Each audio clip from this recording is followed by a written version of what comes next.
Yes. My name is Victor LaPuma, and I'm from the Virgin Islands. And my question is on the GEICO asset side.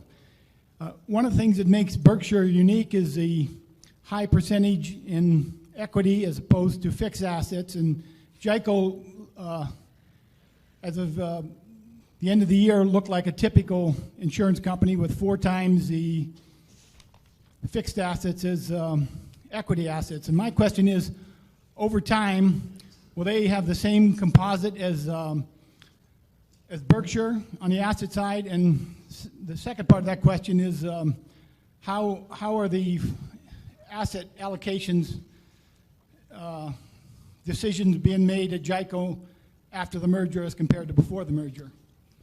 The decisions at GEICO, which, as you say, is about $5 billion of marketable securities, have been made and are being made and will be made by Lou Simpson. Lou has done a fabulous job of running the investments of GEICO since about 1979, and we're lucky to have him.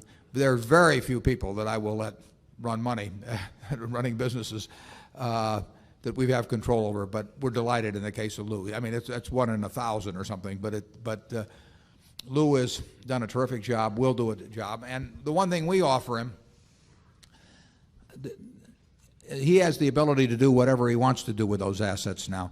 He did not have that ability before GEICO became part of Berkshire, because at that time there were certain ratios that were necessary which were understandably necessary, that made sense.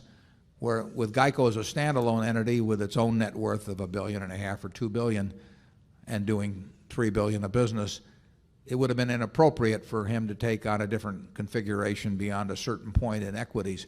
So he was constrained by the nature of the business he was in and its capitalization.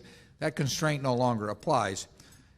So he, with that $5 billion, can do whatever he wants. Now, if he does certain things, we would need to provide backup to GEICO so that their policyholders would be protected under the most adverse of circumstances. But that's no problem for us. We could do it by quota share reinsurance. We could do a lot of things. We could just guarantee their obligations.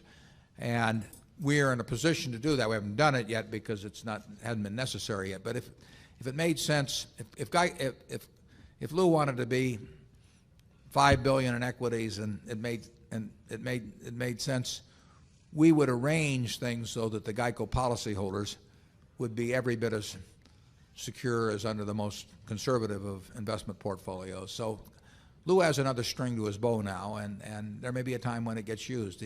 He's been great under the old system, and he may be better under this system. That's a very shrewd question. You're to be complimented. That means it's something we thought about before. But you are to be complimented, right?